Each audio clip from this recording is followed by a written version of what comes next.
Hello students. आज जो हम टॉपिक करेंगे BA part third paper second geography of India का इम्पोर्टेंट क्वेश्चन, मानसून से आप क्या समझते हैं। भारत में दक्षिण पश्चिमी मानसून को विस्तार से बताइए। या और करके दूसरा क्वेश्चन इसमें, भारत में मानसून पवनों की उत्पत्ति पर एक लेख लिखिए। तो ये जो क्वेश्चन है, ये भारत का मानसून, ये बहुत महत्वपूर्ण क्वेश्चन है। इसको समझने से पहले थोड़ा सा मैं एक ब्रीफ जो वर्ल्ड का जो प्रेशर बेल्ट्स है उसके बारे में अपन देख लेते हैं। तो पृथ्वी पर कुल जो 7 वायुदाब पेटियां हैं,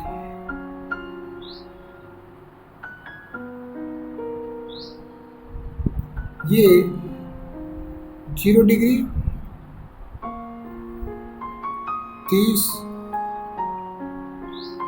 60 डिग्री और ये यहाँ पर 90 डिग्री, इसी प्रकार से दक्षिण में। तो ये जो है, ये पेटी है निम्न वायुदाब की, उच्च वायुदाब की, निम्न वायुदाब की और उच्च वायुदाब की।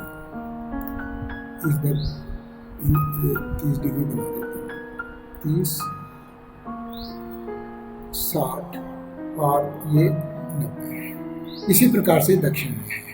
तो ये जो 7 वायुदाब की पेटियां हैं, इन पर उच्च वायुदाब से निम्न वायुदाब की ओर परमानेंट विंड्स या ग्रहीय या सनातनी या स्थायी पवनें चलती हैं। तो ये जो स्थायी पवनें चलती हैं, जैसे ये निम्न वायुदाब है तो ये यहाँ पर चलेगी व्यापारिक पवनें। ये जो व्यापारिक पवनें चलती हैं, ये कौन सी व्यापारिक पवनें हो गई? ये हो गई क्योंकि ये दिशा इसकी कौन सी है, नॉर्थ और ईस्ट। तो ये यहाँ पर उत्तर पूर्वी व्यापारिक पवनें हो गई, और यहाँ पर दक्षिण में ये नॉर्थ, साउथ और ईस्ट। तो साउथ ईस्ट इसमें दक्षिण में हो गई। ये जो व्यापारिक पवनों वाला क्षेत्र है, यहीं पर भारत की स्थिति है। भारत की स्थिति है। तो इसमें जो व्यापारिक पवनें हैं, ये मानसून को किस प्रकार से प्रभावित करती हैं, या ये जो मैं ये कहूँ कि मानसून जो पवनें हैं, ये व्यापारिक पवनों का ही एक विस्तृत रूप है। अब ये कैसे? ये जो उच्च वायुदाब से निम्न वायुदाब की ओर हवाएं चलती रहती हैं। तो भारत की स्थिति लगभग, मैं बताऊं,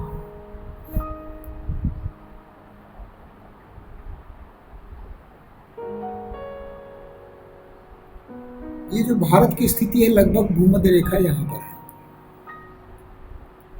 और जो कर्क रेखा है वो लगभग बीचों बीच 23.5 डिग्री ये है। तो जब भारत में जब उत्तरायण की, सूर्य की उत्तरायण की स्थिति होती है, यानी कि सूर्य कर्क रेखा पर सीधा चमकता है, तो यहाँ पर क्या होगा? जब ये उत्तरायण की स्थिति यानी कि ग्रीष्म ऋतु में जब सूर्य भूमध्य इस पे 23.5 डिग्री उत्तरी अक्षांश पर सीधा चमकेगा, तो यहाँ पर निम्न वायुदाब हो जाता है और उच्च वायुदाब से और निम्न वायुदाब की ओर पवनें चलने लगती हैं। इस प्रकार से साउथ वेस्ट मानसून की पवनें जो है, इस प्रकार से फिर वो चलने लगती हैं। आगे मैं बताऊंगा किस प्रकार से ये व्यापारिक पवनों का ही एक्सटेंशन है, ये इस प्रकार से चलती है।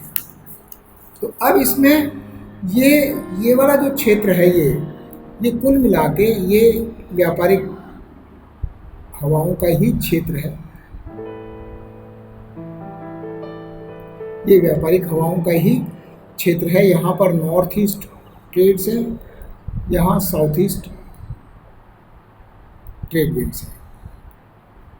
अब ये यहाँ पर देखेंगे कि किस प्रकार से, देखिए उत्तरायण की स्थिति में क्या होगा कि यहाँ पर ये जो भूमध्य रेखा है, यहाँ पर इंटरट्रॉपिकल कन्वर्जेंस जोन बन जाता है, यानी कि जिसको कि डोल्ड्रम बोलते हैं, शांत क्षेत्र है ये। क्योंकि यहाँ पर उच्च तापमान और हाई प्रेशर। तो ये जो उच्च तापमान की वजह से ये इन ITCZ क्षेत्र बन जाता है, जिसको कि उत्तर वाले को NITC बोलते हैं और दक्षिण वाले को SITC बोलते हैं। North inter tropical convergence zone, अंतः उष्ण कटिबंधीय क्षेत्र। तो ये जो है, ये उत्तरायण की स्थिति में क्या होता है कि यहाँ तक ये जो NITC है ये लगभग 30 डिग्री तक ऊपर चला जाता है। ये NITC है, ये 30 डिग्री तक ऊपर की ओर इसका प्रवाह हो जाता है। अब ये प्रवाह ऊपर हो गया तो यानी कि इसके अंदर ये जो शांत क्षेत्र है ये ऊपर की ओर चला गया। तो ये जो साउथ ईस्ट ट्रेड विंड्स हैं ये ऊपर भूमध्य रेखा तक आती हैं और इसके बाद में इसको क्रॉस करके, क्योंकि थर्मल इक्वेटर ऊपर हो गया तो साउथ ईस्ट ट्रेड्स इक्वेटर को क्रॉस करने के बाद में और साउथ वेस्ट मानसून के रूप में इसकी दिशा, क्योंकि उत्तरी गोलार्ध में ये ऐसे जाएंगी तो फिर ये साउथ वेस्ट मानसून का आविर्भाव हो जाता है। और ये इस प्रकार से ये पश्चिमी तट को सबसे पहले प्रभावित करते हुए बारिश को यहाँ से पश्चिमी तट को, और उसके बाद में ये हवाएं ऊपर की ओर चलती हैं। यहाँ से ये एक शाखा इसमें अरब सागर की, अरब सागर वाली अरेबियन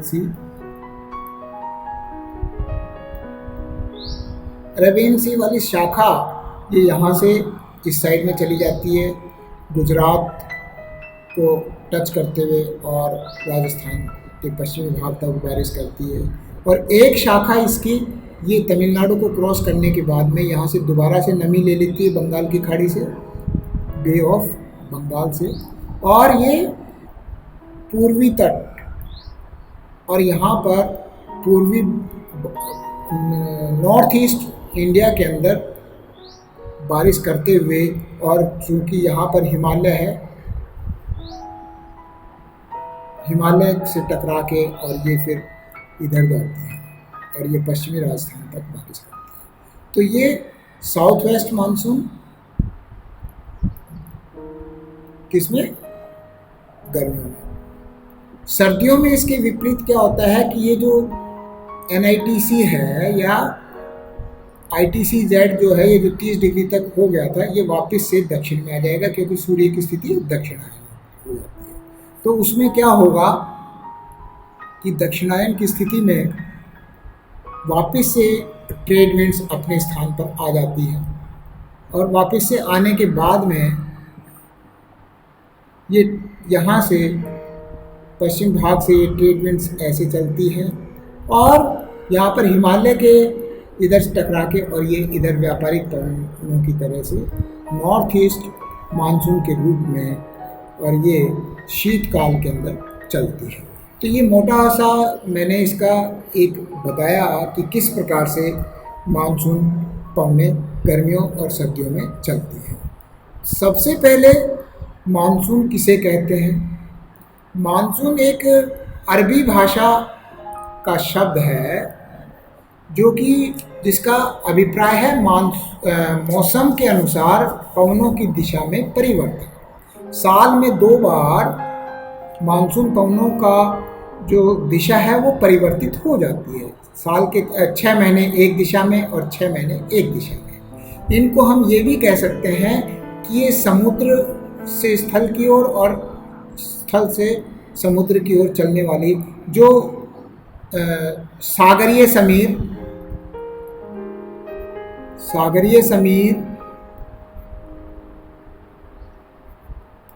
तथा स्थलीय समीर के रूप में का ही एक वृद्ध रूप है।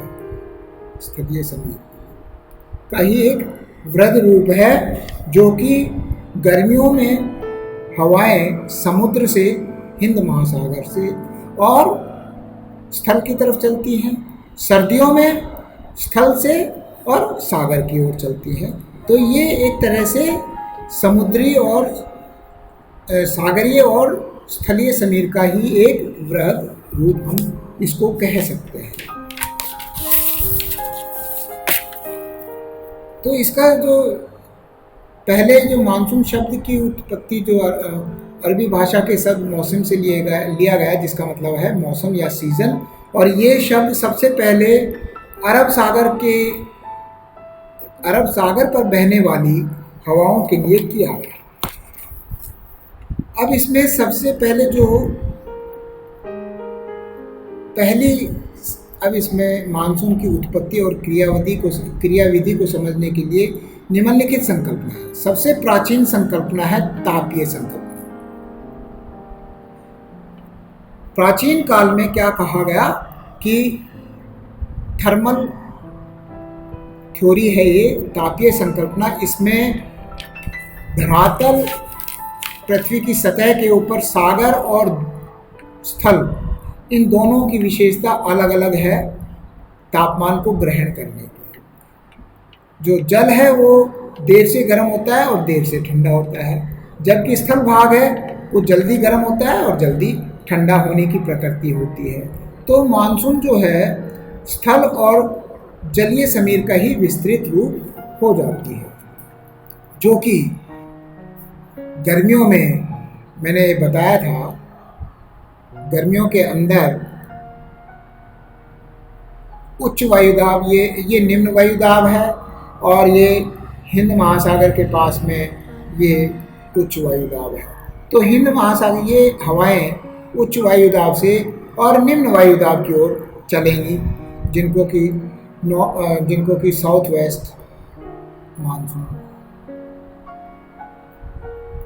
कहते हैं। ग्रीष्म काल में ये हवाएं सागरों से स्थल की ओर चलती हैं और इनको दक्षिण पश्चिमी मानसून कहते हैं। इसके विपरीत शीतकाल के अंदर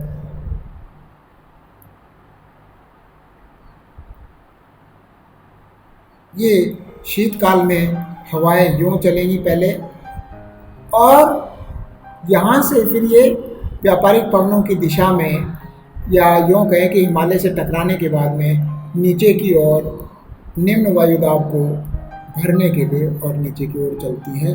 इसलिए इनको सर्दियों वाले को नॉर्थ ईस्ट या उत्तर पूर्वी मानसून कहते हैं।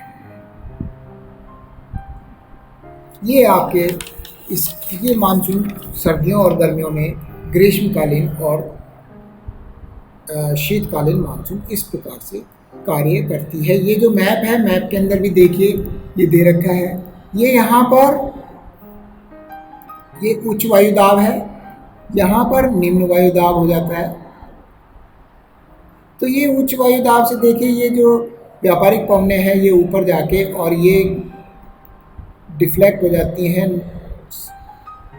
साउथ वेस्ट मानसून के रूप में। और ये देखिए इसकी दो शाखाएं हो गई, एक तो अरब सागर की शाखा ये ऊपर की तरफ चली जाती है, और ये बंगाल की खाड़ी की शाखा है, ये बंगाल की खाड़ी से मॉइस्चर लेगी और ये आगे तक वर्षा करती है।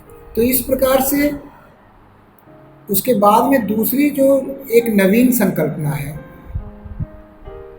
जिसको कि हम गतिक या नवीन संकल्पना कहते हैं, ये फ्लोएम नामक विद्वान ने इस संकल्पना का प्रतिपादन किया।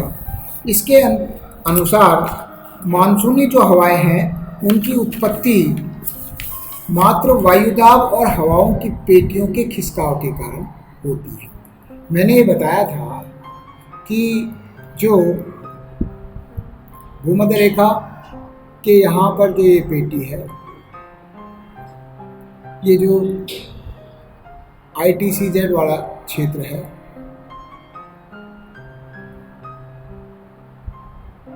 ये इसका उत्तर की ओर खिसक जाता है और ये 30 डिग्री तक ऊपर पहुंच जाती है।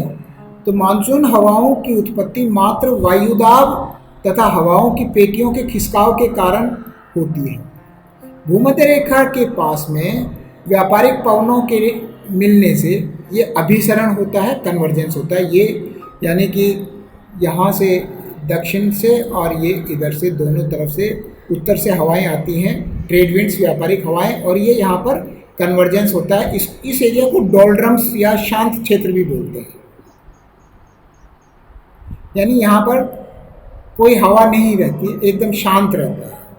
तो यहाँ पर इसका नॉर्थ ईस्ट ट्रेड और साउथ ईस्ट ट्रेड दोनों मिलती हैं और कन्वर्ज होकर ऊपर उठती है। लेकिन गर्मियों में उत्तरायण की स्थिति होने से ये जो ITCZ है ये उत्तर में 30 डिग्री अक्षांश तक फैल जाता है, और जो NITC ये जो उत्तर का भाग है NITC north inter tropical convergence zone, ये 30 डिग्री तक आ जाता है। 30 डिग्री तक आने से यानी कि यहाँ पर निम्न वायुदाब का क्षेत्र बन जाता है और हवाएं ऊपर की ओर झपटती हैं। तो ये वायुदाब की पेटियों के द्वारा इसका जो नवीन संकल्पना है इसको बताया। इस प्रकार दक्षिण पूर्वी जो व्यापारिक पवने हैं वो भूमध्य रेखा को पार करके और उत्तरी गोलार्ध में पृथ्वी की घूर्णन गति की वजह से, डिफ्लेक्शन की वजह से दाईं ओर मुड़ जाती है, और दाईं ओर मुड़ के और ये दक्षिण पश्चिमी मानसून के रूप में ऊपर की ओर पहुंचती है। दक्षिण पश्चिमी मानसून ये ग्रीष्मकाल है। इसी प्रकार से सर्दियों के अंदर क्या होगा, सर्दियों में शीतकालीन वर्षा जो है, देखिए मैं बता दूं, सर्दियों में यहाँ पर जो व्यापारिक पवनें ऊपर की ओर आई थी, अब पृथ्वी ये सूर्य की स्थिति दक्षिणायन हो गई, यानी कि 23.5 डिग्री दक्षिण में चमकती है, यानी कि अब सूर्य की किरणें यहाँ।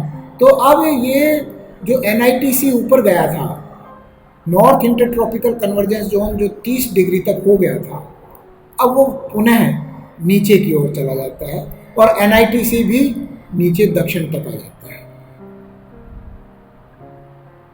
तो SITC तो और नीचे तक, south inter tropical convergence zone नीचे चला जाता है। तो इस कारण से पुनः जो व्यापारिक पवनें हैं वो पुनः स्थापित हो जाती हैं। उत्तर पूर्वी व्यापारिक पवनें फिर वो पुनः चलने लगती हैं, जिनको कि नॉर्थ ईस्ट मानसून भी कहते हैं।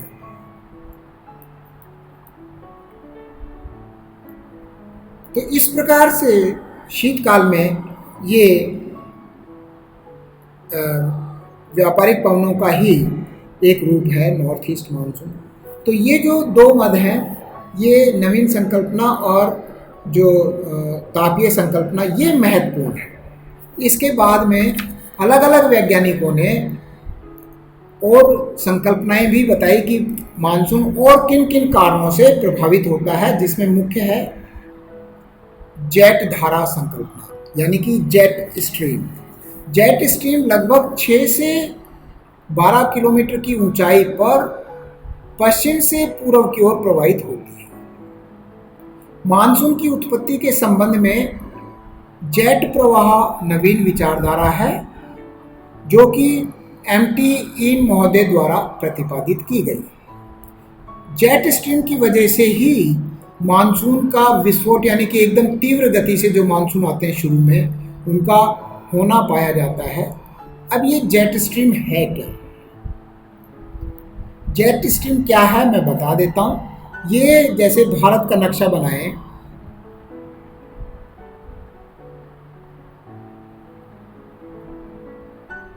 भारत में ये उत्तर में ये हिमालय है और हिमालय के उत्तर में तिब्बत का पठार है। जो तिब्बत, अब ये क्या होता है कि यहाँ पर शीतकाल में, सर्दियों के टाइम पे एक जो जेट स्ट्रीम, ये जो कि 6 से 12 किलोमीटर की ऊंचाई पर, 6 से 12 किलोमीटर की ऊंचाई पर पश्चिम से पूर्व की ओर बहने वाली जो जल धारा है, जो वायु धारा है, जो बहुत तीव्र गति से विसर्ग के रूप में, टेढ़े मेढ़े रूप में ऐसे चलती है, ये पश्चिम से और पूर्व की तरफ। किस समय? ये शीतकाल में। लेकिन जैसे गर्मियों का मौसम आता है तो ये धीरे धीरे और उत्तर की ओर सरक जाती है और ये तिब्बत के पठार से उत्तर की ओर ये जेट स्ट्रीम बहने लगती है। दिशा वही रहती है, वेस्ट टू ईस्ट। क्यों? तापमान तिब्बत का पठार गर्म हो जाता है, उससे फिर ये शीतकाल वाली जो जेट स्ट्रीम है वो गर्मियों में उत्तर की ओर बहने लगती है। और उत्तर की ओर बहने लगती है तो ये जो नीचे का क्षेत्र है ये हवा को आगे बढ़ने के लिए पर्याप्त समय इसको मिल जाता है, नॉर्थ साउथ वेस्ट मानसून। तो जेट स्ट्रीम के द्वारा हम मानसून जेट स्ट्रीम के द्वारा प्रभावित होती है।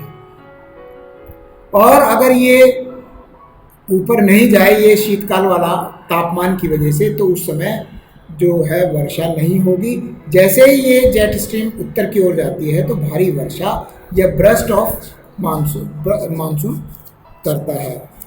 तो शीतकाल में जेट प्रवाह तिब्बत के दक्षिण में बहता है, जो कि और ग्रीष्म ऋतु में यह ऊपर की ओर तिब्बत के उत्तर की ओर बहने लगता है, जिससे कि ये मानसून इससे प्रभावित होते हैं।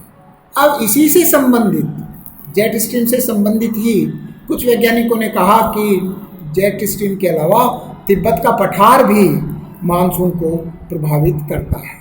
तो तिब्बत का पठार कैसे प्रभावित करता है? भारतीय मौसम वैज्ञानिक पी कोटेश्वरम ने 1958 में विश्व के मानसून विषय पर भाग लेते हुए उष्ण कटिबंधीय पूर्वी जेट प्रवाह नामक लेख में मानसून की उत्पत्ति संबंधी नई संकल्पना प्रस्तुत की।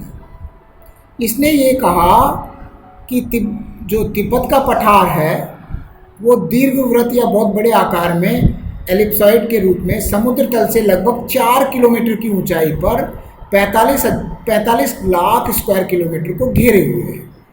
यह पठार ग्रीष्म ऋतु में, ये जो पठार है तिब्बत का पठार, ग्रीष्म ऋतु में इसका तापमान बढ़ जाता है, पथरीला पठार है और इसका तापमान 2 से 3 डिग्री सेंटीग्रेड अपने आसपास के क्षेत्र से इसका तापमान अधिक हो जाता है, जिस कारण से तिब्बत का पठार गर्म होकर और ये हीटर का कार्य करता है और वायु ऊपर उठती है। जब गर्म हवा की प्रकृति है ऊपर की ओर हवा का उठना, और ये ऊपर सौरमंडल में ऊपरी भाग में घड़ी की सुई की दिशा में, और ये ऊपर चक्कर लगाने लगती है ऐसे गोलाकार।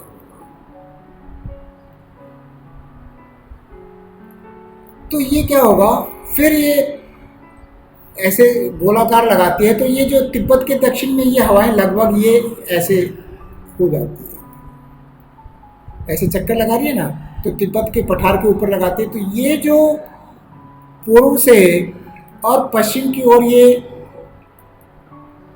तिब्बत के ऊपर जो हवाएं चल रही हैं, इसकी वजह से जो मानसून आ रहा है साउथ वेस्ट मानसून, और ये हिमालय से टकरा के जो इधर की तरफ आया है, इसको इसका सहारा मिल जाता है ऊपर की गति का, और ये भी फिर इधर की इनके साथ साथ ऐसे चलने लग जाती है। तो कोटेश्वरम के विचारों से निम्नलिखित निष्कर्ष निकलते हैं। तिब्बत के पठार पर होने वाली ग्रीष्मकालीन विकिरण द्वारा जेट प्रवाह को प्रोत्साहन मिलता है, यानी कि इसकी वजह से जो जेट प्रवाह है उसको प्रोत्साहन मिलता है। तिब्बत के पठार पर अधोमंडल या ऊपरी भाग में निश्चित ऊंचाई पर प्रतिचक्रवातीय दशाएं स्थापित हो जाती हैं। ये मैंने बताया कि घड़ी की सुई की दिशा में ये प्रतिचक्रवातीय दिशाएं स्थापित हो जाती हैं, और इससे दक्षिण पश्चिमी मानसून है उसको प्रबल इसको प्रभाव मिलता है। इसके बाद में 5वां जो पॉइंट है, जो कि अल नीनो के द्वारा भी, वैज्ञानिक बोलते हैं कि अल नीनो के द्वारा भी मानसून प्रभावित होती है।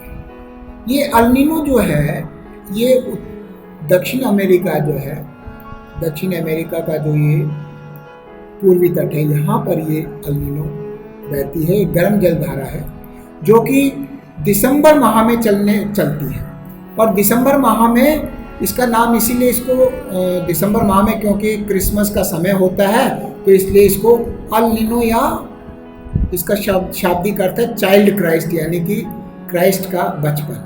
तो इसको अल नीनो का नाम दिया। अल नीनो के प्रभाव से अब ये जो दक्षिणी प्रशांत महासागर है, ये वाला क्षेत्र, यहाँ का तापमान में अधिक वृद्धि हो जाती है। इससे संपूर्ण पृथ्वी के वायुमंडल में भी उथल पुथल हो जाती है और दक्षिणी पश्चिमी मानसून भी प्रभावित हो जाती है अगर ये इसमें तापमान बढ़ने से। इसके फलस्वरूप भारत में वर्षा कम होती है। तो ये अल नीनो 3 से 5-7 साल में एक बार आता है। जब भी आएगा तो वर्षा कम होगी। इस विचार से भारतीय जलवायु विशेषज्ञ डॉक्टर सी रामास्वामी और डॉक्टर RS पारिक द्वारा ये अल नीनो का इफेक्ट बताया गया। इससे वैज्ञानिकों ने अल नीनो प्रभाव का संबंध दक्षिणी विस्थापन से भी सदर्न ऑसिलेशन से बताया है। ये दक्षिणी ऑसिलेशन क्या है? ये पैसिफिक ओशन और हिंद महासागर। देखिए, दक्षिणी विस्थापन प्रशांत महासागर तथा हिंद महासागर के बीच होने वाले मौसम संबंधी उतार चढ़ाव। इसके अनुसार जब कभी प्रशांत महासागर में वायुदाब अधिक होता है तो हिंद महासागर में वायुदाब कम होता है। प्रशांत महासागर में अधिक तो हिंद महासागर में कम। तो इसके विपरीत जब प्रशांत महासागर में वायुदाब कम होता है तो हिंद महासागर में वायुदाब अधिक होगा। तो हिंद महासागर में कम वायुदाब की स्थिति में मानसून कमजोर पड़ जाता है। हिंद महासागर में अगर वायुदाब कम होगा तो नेचुरली जहाँ पर उच्च वायुदाब से निम्न वायुदाब की ओर हवाएं चलती हैं, तो ये निम्न वायुदाब की वजह से मानसून कमजोर पड़ जाती है और वर्षा कम होती है। अल नीनो और सदर्न ऑसिलेशन यानी कि इसका संयुक्त प्रभाव, दक्षिणी विस्थापन का संयुक्त प्रभाव है, उसको ENSO बोलते हैं। El Nino and southern oscillation प्रभाव कहते हैं। एनसो, एन और एनसो कहते हैं। तो इस प्रकार से ये अल नीनो का भी प्रभाव पड़ता है। परंतु कभी कभी सन्मार्गी यानी कि सनातनी जो पवनें हैं इतनी प्रबल हो जाती हैं कि वे मध्य और पूर्वी प्रशांत क्षेत्र में शीतल जल का असामान्य जमाव पैदा कर देती हैं। इसे ला नीना कहते हैं, और जो कि अल नीनो के बिल्कुल उलट होता है। जब ला नीना आएगी तो चक्रवातीय मौसम को जन्म देगी और उस समय बारिश अच्छी होगी। तो इस प्रकार से भारतीय मानसून को हम विस्तार से वर्णन कर सकते हैं। इसमें आपने सबसे पहले मानसून की परिभाषा 4-5 लाइन में करनी है। उसके बाद में तापीय संकल्पना और गतिक संकल्पना को विस्तार से वर्णन करना है, और इसी समय आपने मानसून का विस्तार नक्शा बना के कर देना है। और उसके बाद में जेट धारा, तिब्बत का पठार और अल नीनो का प्रभाव का 4-4 लाइन लिख दें। तो ये जो ग्रीष्मकालीन मानसून है, ये देखिए, ये 1 जून को भारत में केरला कोस्ट पे आ जाती है। और मैं ये बताऊं, जो साउथ वेस्ट मानसून है इसकी 2 शाखाएं बताई, एक तो अरब सागर वाली और एक बंगाल की खाड़ी की ओर। ये जो यहाँ पर जो तमिलनाडु कोस्ट है, यहाँ पर ये पवन विमुखी ढाल पर बारिश नहीं हो पाती, और ये वाला जो क्षेत्र है ये गर्मियों के मानसून में सूखा रह जाता है। ये ध्यान देना कि यहाँ पर शीतकालीन वर्षा होती है। ये वाली शीतकालीन वर्षा जो नॉर्थ ईस्ट मानसून के द्वारा होती है, उससे तमिलनाडु कोस्ट पर काफ़ी बारिश होती है। तो कई बार पूछ लेते हैं शॉर्ट में कि तमिलनाडु कोस्ट पर कौन सी मानसून वर्षा करती है। तो ये जो क्वेश्चन है ये मैंने बड़े विस्तार से चर्चा की है। आपको ये क्वेश्चन बड़े अच्छे से तैयार करना है, और ये क्वेश्चन यहीं कंप्लीट होता है। Thank you. जय हिंद, जय भारत।